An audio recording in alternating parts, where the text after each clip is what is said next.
So my name is Debu Purkayastha. I'm an entrepreneur in residence at Octopus Investments. Fintech is interesting for a variety of reasons, and especially in London, because London, in a lot of ways, geographically, is the center of the world, depending on your point of view of geography, of course. And what that effectively means is that you can cover both America and Asia sitting out here if you're doing it as a consumer play. But if you're doing it also as a much more structured, much more enterprise level play, this is still the biggest market in the world. So Google, for example, makes more money in finance vertical here than it makes in the US, as an example. And that makes the whole market exciting. It also is where the talent pool resides, because a lot of the people who went into banks and consulting firms who had very strong financial services backgrounds or fintech backgrounds are now coming out because a lot of those jobs are gone or going. So there is this quality talent pool that's coming in into the sector, which previously would have probably taken a secure, high-paying job in a bank. So you have the talent pool that's coming in, you have the geographic advantage of being where it is, and you have a massive deep market. So in every possible sense, you have London coming together as a fintech center. Octopus today, just to give you a perspective on Octopus, so Octopus is a venture fund, manages about $500 million of capital. It sits inside Octopus Investments, which is the bigger outfit that Octopus is, and that manages overall $7.5 billion in terms of assets under management. Octopus has long been an investor in the fintech space. It has been investors in lots of companies, but probably the one that everybody knows is Calastone, which has been a major success. It's today based out of the US, but originally it's a UK-based company. And for Octopus, it is a very big focus area, fintech itself, because of the ethos, because it comes out of ventures, comes out of a bigger asset management unit and a bigger financial services company, which is Octopus Investments. What is also very interesting about Octopus Investments is that it itself is a startup. It was only founded 12 years back, 12 or 13 years back, by three young guys who came out of the financial services sector and set it up. So itself is a startup, which has now become a big success story. And as a result, fintech is an area that it really specializes and focuses on.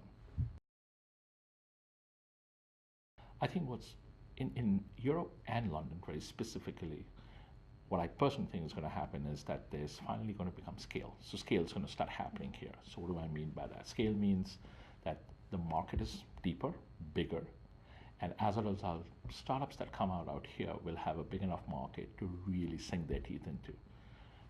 Parsing that again, what that means is because fintech by its very nature is a vertically scalable business. That means you go deep down one particular vertical, you're not generally scaling across geographies. So when you think of it, again, when you think of it from that particular perspective, it means the market is ripe, the timing is clearly ripe, and you're going to see some really big players coming out from here, which are going to be absolute world beaters. And more importantly, the financing, which till now had always been an issue, in terms of there wasn't enough finance chasing these startups, is also there. So you have money, you have the talent pool, you have the companies, but more importantly, you have the big market that underpins all of this. So I expect to see some really large ones coming out, and there are number ones, as you can see, like people like Nutmeg, Dudale, Currency Cloud, TransferWise. These are all massive companies in the making or have already become big, and you're just going to see more of these. So I was talking about the investment, the VC investment space today.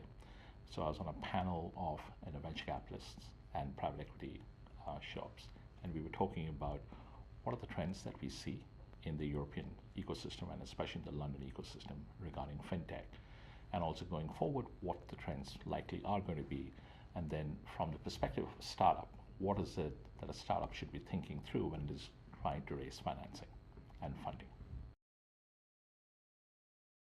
I think one thing that talking about FinTech 50, I've now been involved with FinTech 50 for the last 3 years, I think from the first year that it started, or maybe it's 4 now. And this is 1 year which I can see there's a lot, it's become much bigger. And so that's very, very positive to watch, because it's now got a lot of people who are coming in from the States to participate. So it's giving a lot of, there's real momentum behind FinTech 50, which is great to see.